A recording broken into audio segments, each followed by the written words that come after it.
तो dear student, आपका बहुत बहुत स्वागत है। आप देख रहे हैं मास्टर साहब और हमारा नाम है आयुष। तो स्टूडेंट, आज के इस वीडियो में जिस टॉपिक की हम पढ़ाई करने वाले हैं उसका नाम है अन्वय लेखनम। क्लास 10 संस्कृत का एक बहुत ही इंपॉर्टेंट टॉपिक। तो आज अन्वय लेखनम आपको एकदम जीरो लेवल से बताने वाले हैं, तो बिल्कुल भी चिंता ना करें। आज का ये पूरा वीडियो देखने के बाद अन्वय लेखनम आपका बहुत ही ज्यादा आसान टॉपिक आपके लिए बन जाएगा। तो जो भी नए बच्चे हैं, चैनल को सब्सक्राइब करके बेल नोटिफिकेशन दबा दीजिए और शामिल हो जाइए फूफा जी की क्लास में। तो चलिए स्टूडेंट, करते हैं आज का टॉपिक स्टार्ट, अन्वय लेखनम। एक बात आपको पढ़ाने से पहले बता दें कि बोर्ड एग्जाम में अन्वय लेखनम पहले 2 नंबर का पूछा जाता था, लेकिन इस बार से यह 4 नंबर में पूछा जाएगा। तो काफी ज्यादा इंपॉर्टेंट है, ठीक है। तो चलिए स्टार्ट करते हैं। अब ध्यान से पढ़ेंगे आप और कॉपी पेन निकाल लीजिए ताकि नोट्स बनाते रहें आप साथ साथ। चलिए, नोट्स अन्वय लेखनम, कहीं कहीं आपको अन्वयम भी दे देगा, लेकिन घबराना नहीं। सबसे पहले आप समझिए कि अन्वय होता क्या है। तो अन्वय मतलब होता है संस्कृत का संस्कृत में ही एक्सप्लेनेशन। तो अन्वय लेखनम का मतलब होता है संस्कृत का संस्कृत में एक्सप्लेनेशन। अब आप कहेंगे सर ये संस्कृत का संस्कृत में एक्सप्लेनेशन क्या होता है? तो जैसे आप श्लोक वाला जितना भी वीडियो देखे होंगे, तो उसमें क्या है कि श्लोक को हम हिंदी में समझाएं। क्यों? क्योंकि हिंदी में आप सभी समझते हैं। आप देखेंगे कि आपके स्कूल में बहुत सारे ऐसे टीचर होंगे इंग्लिश में, जो इंग्लिश को इंग्लिश में ही एक्सप्लेन करते होंगे। कहने का मतलब जो कहानी है उसको इंग्लिश में ही बताते होंगे, या एसएसटी को इंग्लिश में ही एक्सप्लेन करते होंगे। तो उसी तरीके से संस्कृत के जितने भी श्लोक है उसका संस्कृत में ही एक्सप्लेनेशन अन्वय कहलाता है। कोई दिक्कत? No sir. अब बनाते कैसे हैं? बहुत ईजी रहता है, एमसीक्यू है। एमसीक्यू कहने का मतलब यह है कि आपको मंजूषा में 4 ऑप्शन दिया रहेगा, उसको सेट करना रहता है। आज पूरा सिखा देंगे, बिल्कुल भी चिंता न करें। सबसे पहले देख लीजिए कि ये इसका सिलेबस क्या है। तो सेमुसी बुक में जितने भी श्लोक वाले चैप्टर है उसी से अन्वय आता है। तो इस बार कौन कौन सा चैप्टर आपको पढ़ना है? तो चैप्टर नंबर 1 सूचि पर्यावरणम, चैप्टर नंबर 6 ये सुभाषितानी, चैप्टर नंबर 9 सुकत्य और चैप्टर नंबर 12 अनुकत्य। तो ये जो है आपके सिलेबस में है अन्वय वाला चैप्टर। इसी के श्लोक का अन्वय आपसे पूछेगा।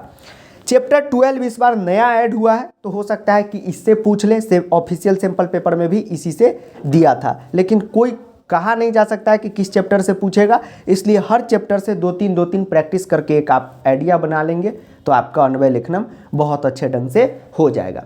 अब स्टूडेंट, बढ़ते हैं अन्वय लेखनम में आगे। ध्यान रखिएगा कि अगर आप सेमुसी बुक की पढ़ाई गाइड से कर लिए होंगे, आजकल मार्केट में बहुत सारा गाइड है जिसमें हिंदी एक्सप्लेनेशन रहता है, तो आप अगर उसी से पढ़ाई करके जाएंगे तो फिर आपसे अन्वय नहीं बनेगा। इसलिए एनसीईआरटी पढ़ना जरूरी है। तो जितने भी श्लोक वाले चैप्टर है उसको हम बहुत अच्छे से एक्सप्लेनेशन करके पढ़ा दिए हैं। तो अभी तक वीडियो नहीं देखे हैं तो उसको भी देख लीजिएगा। अब चलिए स्टूडेंट, आपको सिखाते हैं कि अन्वय लेखनम बनता कैसे है। अब स्टूडेंट, आपको अन्वय का क्वेश्चन करना सिखाते हैं। तो अब जैसे ही हम व्हाइट बोर्ड से इधर हटें, आपके मन में क्वेश्चन उठेगा कि सर ये क्या लिख दिए हैं। तो ये अन्वय लेखनम का क्वेश्चन लिखे हैं। पहले 2 नंबर का आता था, अब इस बार से 4 नंबर का आने वाला है। ऐसा इसलिए क्योंकि 2 नंबर का था तो बच्चा सब पढ़ता नहीं था, अब 4 नंबर का है तो पढ़ना स्टार्ट किया है, ठीक है। तो अब आपको समझाते हैं आराम से। सबसे पहले क्या करेगा, आपको यहाँ पे एक श्लोक लिख देगा और उसी का अन्वय यहाँ पर देगा। तो सबसे पहले जो है आप श्लोक को पढ़ के उसका मतलब समझने की कोशिश करेंगे, ठीक है। अब आप कहेंगे कि सर ये पढ़ते हैं समझ ही नहीं आता है। ऐसा नहीं हो सकता है, क्योंकि ये जो श्लोक है ये आपके सेमुसी बुक का ही श्लोक है। हो सकता है चैप्टर 1 का हो सकता है चैप्टर 6 का हो, चैप्टर 9 का हो या चैप्टर 12 का हो, और आप वीडियो देख लिए हैं तो फिर ये श्लोक का मतलब समझ में आएगा ही आएगा। एनसीईआरटी से रीडिंग दे लिए हैं तो आएगा ही आएगा। हाँ, आप गाइड पढ़ के हिंदी समझ गए होंगे तो फिर यहाँ दिक्कत होगा। इसलिए बुक पढ़ना जरूरी है, इसलिए इस बार नया पैटर्न से पढ़ा दिए। तो देखिए, सबसे पहले आप 1-2 लाइन रीडिंग करेंगे, अपने आप पता चल जाएगा। गुणी गुणम बेती न बेती निर्गुणो, बोर्ड का क्वेश्चन है ये नहीं कि बोर्ड पे इसलिए बोर्ड का क्वेश्चन है, ये बोर्ड में पूछा जा चुका है। बलि बलम बेती न बेती निर्बल, पिको बसंतस्य गुणम न वायसा, करी च सिंह से बलम न मुस्का। कहने का मतलब यह है कि गुणी गुणम बेती, याद कीजिए, गुणवान व्यक्ति गुण को जानता है और उसके महत्व को समझता है, निर्गुण नहीं जानता। जिसके पास गुण नहीं है वो गुणी का महत्व ही नहीं समझेगा। मान लीजिए जिसको बैट बॉल खेलने ही नहीं आता है वो विराट कोहली को क्या समझेगा। ठीक है, बली बलम बेती न बेती निर्बल, बलवान व्यक्ति ही बल के महत्व यानी इंपॉर्टेंस को जानता है, निर्बल नहीं जानता है। ये पढ़ा चुके हैं इसलिए अभी ऊपर से पढ़ा के श्लोक समझा रहे हैं। पिको बसंतस्य गुणम न वायसा, वायसा का मतलब कौआ, वसंत के गुण को पिको यानी कि कोयल जानती है, कौआ नहीं जानता है। क्यों? वसंत के समय में कोयल क्या करती है, कू, कौआ का करता रहता है, वो बात है। करी च सिंहस्य बलम न मुस्क, करी मतलब हाथी, हाथी शेर के बल को जानता है, मूसक नहीं जानता है। ये हो गया श्लोक का मतलब।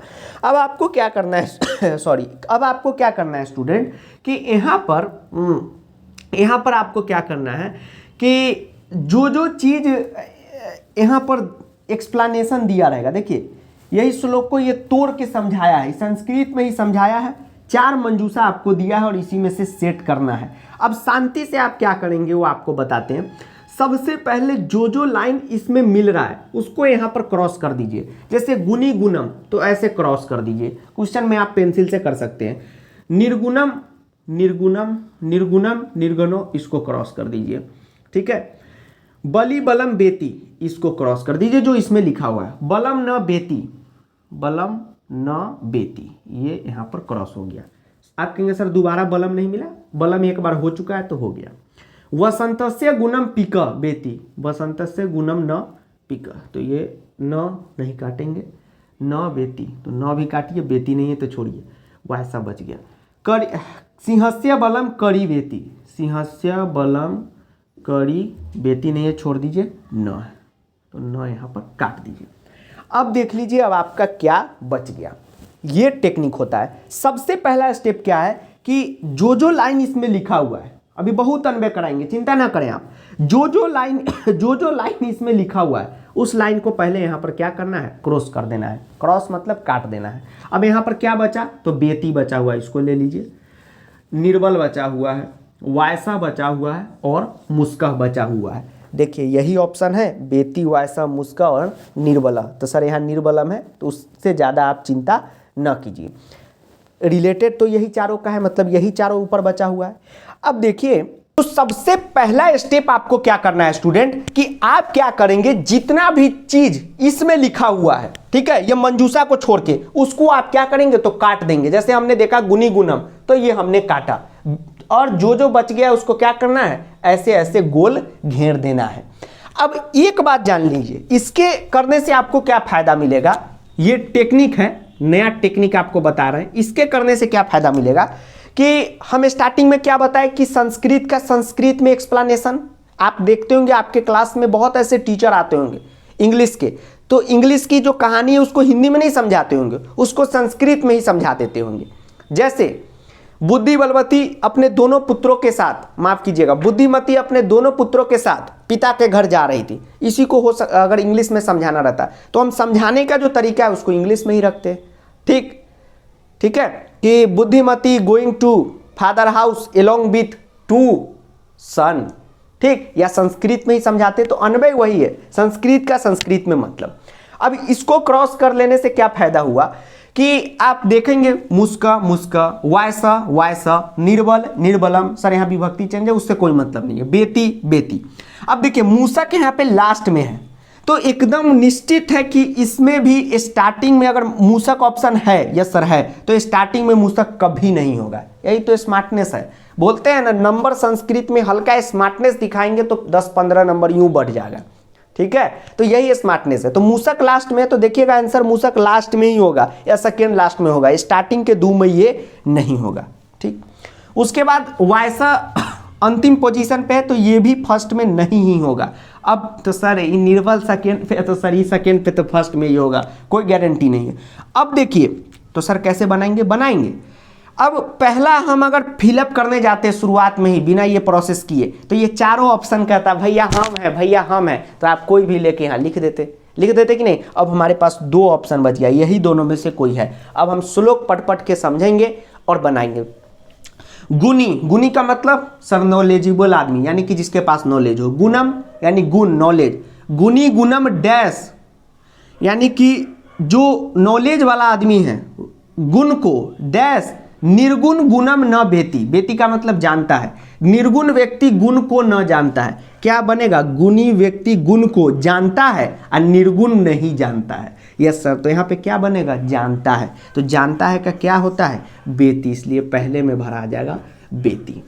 ठीक, अब आप पढ़ के देख लीजिए, गुणी गुणम बेती निर्गुणो गुणम न बेती, कहने का मतलब है कि गुणी व्यक्ति, गुणी का मतलब क्या हो गया, जिसके पास गुण है, हुनर है, वही गुण को बेती मतलब जानता है, निर्गुण जिसके पास गुण नहीं है, नॉलेज नहीं है, वह उस नॉलेज को न बेती यानी नहीं जानता है। समझ गए, यस सर, ये आपका कट गया।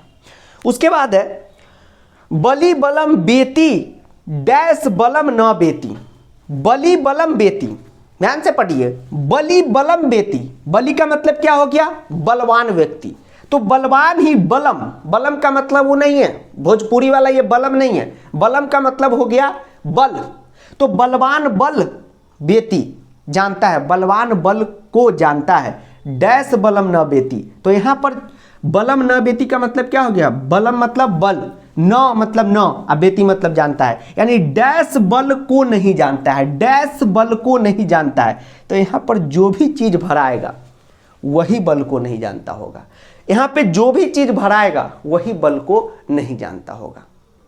ठीक, डैश बलम न बेती, देखिए डैश बलम न बेती, ठीक है, अगर हम कहें कि dash name is Rahul, yes sir, call me Rahul, dash name is Rahul, तो आप यहां पे क्या भरेंगे, sir my name is Rahul, क्यों, क्योंकि माई ही सुटेबल है, तो उसी तरह डैश बलम न बेती, तो यहां पे जो भी डैश में फिलअप होगा वह बल को नहीं जानता है, तो क्या यहां पर हम निर्बल भर दें, हाँ सर, मुस्का भर दें, नहीं सर, श्लोक में, हाँ सर, निर्बल ही बल को नहीं जानता है, श्लोक में आप बताए थे, तो ये जो है यहाँ पर भरा गया, अब दो आपका क्रॉस हो गया।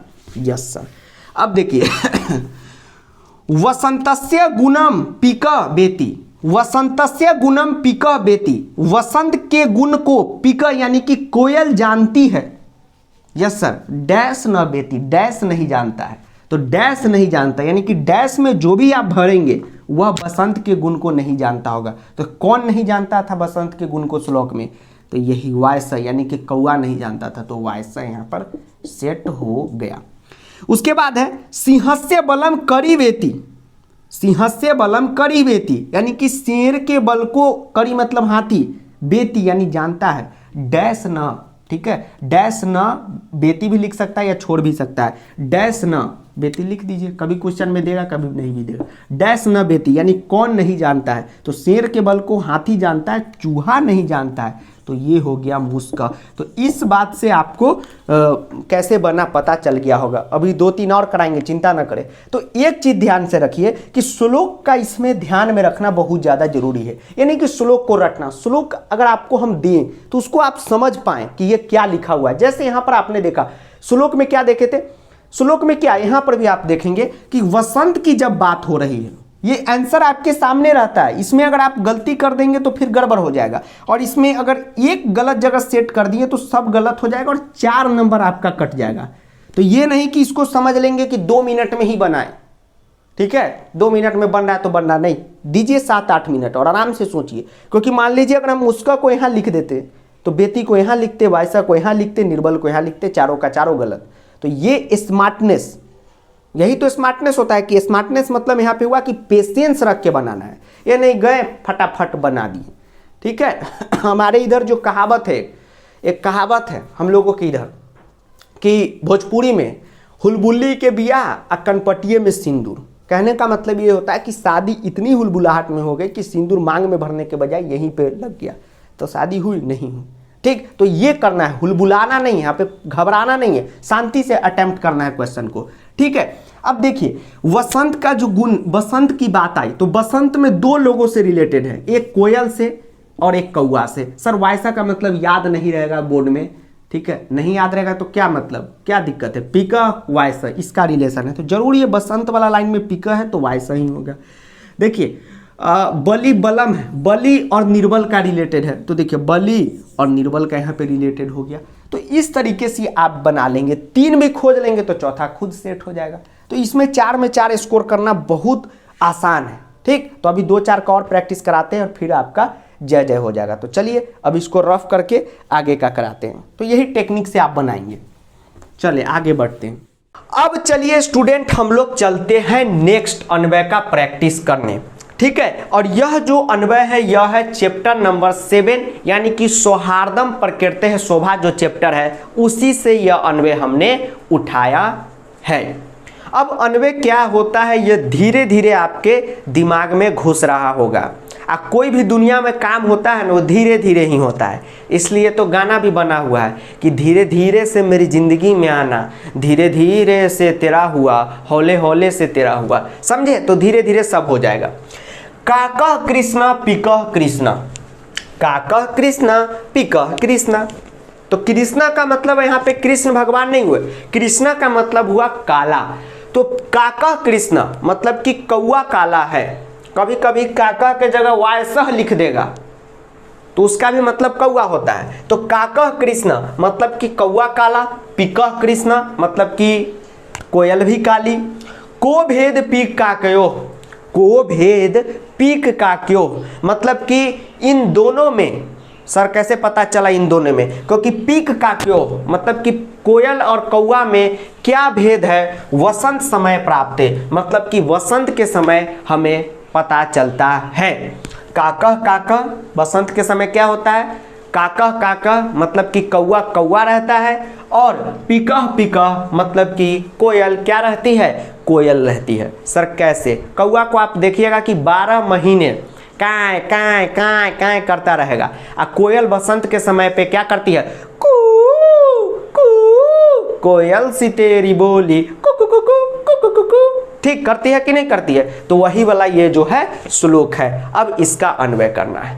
ठीक, तो दिमाग में रखिए कि अन्वय क्या हुआ, तो सिंपल एक्सप्लेनेशन हुआ। ठीक, कैसे शायरी गाना का एक्सप्लेनेशन होता है उसी तरह इसका भी हुआ। अब डायरेक्ट मान लीजिए आपको यह श्लोक दे देता बिना पढ़े तो आपको समझ में आता कि श्लोक क्या कह रहा है, क्योंकि श्लोक में कवि तीसरे दुनिया की बात करते हैं। ठीक है, हाँ, तो आपको समझना होगा कि अन्वय क्या है। जैसे एक गाना ले लीजिए अभी चल रहा है कि मैं दूर जा रहा हूँ आवाज दोगी क्या। तो इसका मतलब क्या हो गया कि वो जाते जाते मान लीजिए दिल्ली क्रॉस कर गया, कश्मीर क्रॉस कर गया, पाकिस्तान पहुँच गया, तो यहाँ से अगर वो आवाज़ देगी तो आवाज़ पहुँचेगा? नहीं पहुँचेगा सर। तो आवाज़ देने का मतलब क्या हो गया गाना में कि व्हाट्सएप कर देना।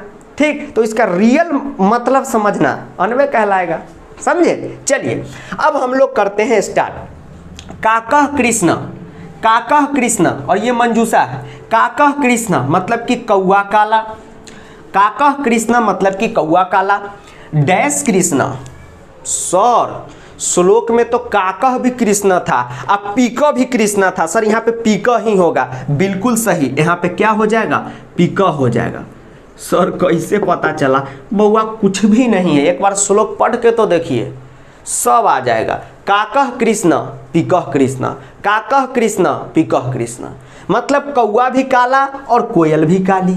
ठीक, दोनों दिलवाला दिलवाली। को डैश पिक का कयो, को डैश पिक का कयो, को डैश पिक का कयो डैश प्राप्त, को डैश पिक का कयो डैश प्राप्त। एकदम सिंपल है। ठीक, को डैश पिक का कयो, को डैश पिक का कयो, को डैश पिक का कयो, तो क्या हो जाएगा? को भेद मतलब कि इन दोनों में भेद यानी अंतर, डिफरेंस क्या है? डैश प्राप्त, काकह काकह देखिए मुंह से निकल गया, डैश प्राप्त, काकह काकह हमेशा यही यूज हुआ, पिकह पिकह, तो यहाँ पे क्या भरा जाएगा? काकह भरा जाएगा। और बच गया हमारा क्या? बसंत समय बच गया, तो बच गया तो इसी में फिलअप होगा। फिर भी देख लीजिए, को भेद पीक का कहो बसंत समय प्राप्त, मतलब कि बसंत के समय पता चलता है कि कौन क्या है। ठीक, तो हम लोग लिख देंगे वसंत समय प्राप्त। सी प्राप्त तो पहले से लिखा हुआ है, नहीं बसंत समय। अब देखिए यह श्लोक से एक बात हम आपको बताना चाहते हैं। आप यह श्लोक देखे होंगे अन्वय का, तो पूरा श्लोक का ही समझिए, बीच बीच में से हटा के फिल इन दी ब्लैंक्स पूछ दिया है, सेम श्लोक ही आपसे पूछ दिया है। ठीक, लेकिन आप एक यहाँ पे गलती क्या कर देते हैं हमेशा कि ऐसा जब भी क्वेश्चन आता है तो आपको लगता है कि सेम श्लोक जैसा ही पूछ दिया और आप पूरा लिख देते, तो ऐसा गलती नहीं कीजिएगा। जब भी अन्वय बनाइएगा तो पूरा पढ़ के अंत तक जाइएगा। आपका जो ये अंकल है सीबीएसई बड़ा चालू है, फंसाने का बहुत कोशिश करेगा, लेकिन फंसिएगा नहीं। क्या कहे, समझ में आया? नहीं आया सर, एक बार और सुनिए। यह अन्वय को देखने के बाद स्क्रीनशॉट मत लीजिएगा, लिखिए, हम सब देख लिए आप स्क्रीनशॉट ले रहे हैं आदित्य, लिखिए यहाँ पे। तो इसको लिखने के बाद आपको देखने को क्या मिला कि पूरा यही सेम टू सेम है। तो ऐसा ना हो कि कभी किसी क्वेश्चन में ऐसा 2 मिल जाए तो आप अगला 2 भी सेम टू सेम उतार दीजिएगा, बिल्कुल गलती वैसा मत कीजिएगा, पूरा अंत तक जाइएगा। हो गया सेम टू सेम अन्वय जैसा, श्लोक जैसा, तो एकदम ही हमारे लिए क्या है, खुशी की बात है। ठीक है, चलिए अब एक 9वां नंबर चैप्टर सुकत्य से हम लोग क्या करते हैं, प्रैक्टिस करते हैं।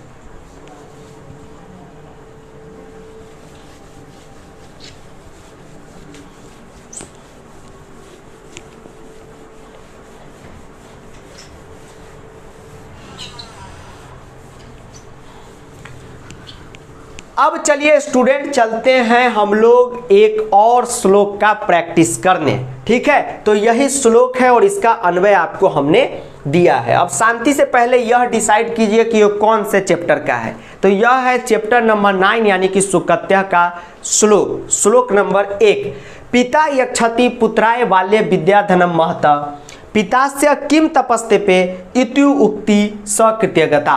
इसका मतलब ये हुआ कि पिता यानी कि फादर, यक्षति मतलब देता है, पुत्राय मतलब बेटा को, बाल्य मतलब बचपन में, विद्याधन यानी कि विद्या रूपी धन। याद आ रहा है कि पिता अपने बच्चे को बचपन में जो विद्या रूपी धन देता है उसके लिए पिता से यानी कि पिता ने किम क्या तपस्तेपे मतलब कि क्या क्या तपस्या किया होगा, यह कह देना ही पिताजी के प्रति सम्मान जताना है।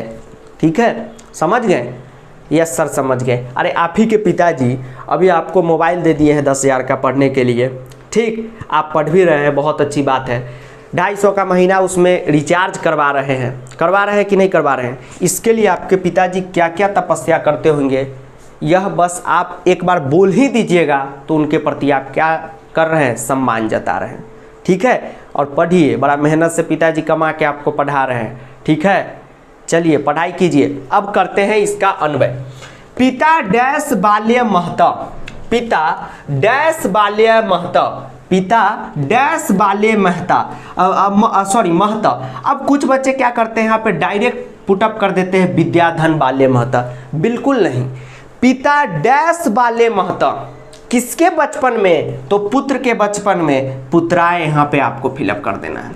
अब कुछ कहेंगे कि सर अन्वय में हम श्लोक का यहाँ पे विद्याधनम महता है तो विद्याधनम नहीं लिख सकते? नहीं लिख सकते हैं। अगर सेम टू सेम वही देख के लिखना रहता तो ये 10th का टॉपिक रहता, नर्सरी का रहता, नर्सरी का बच्चा भी कहता मैडम महता यहाँ पे है तो यहाँ पे विद्याधनम हो जाएगा। ऐसा नहीं है।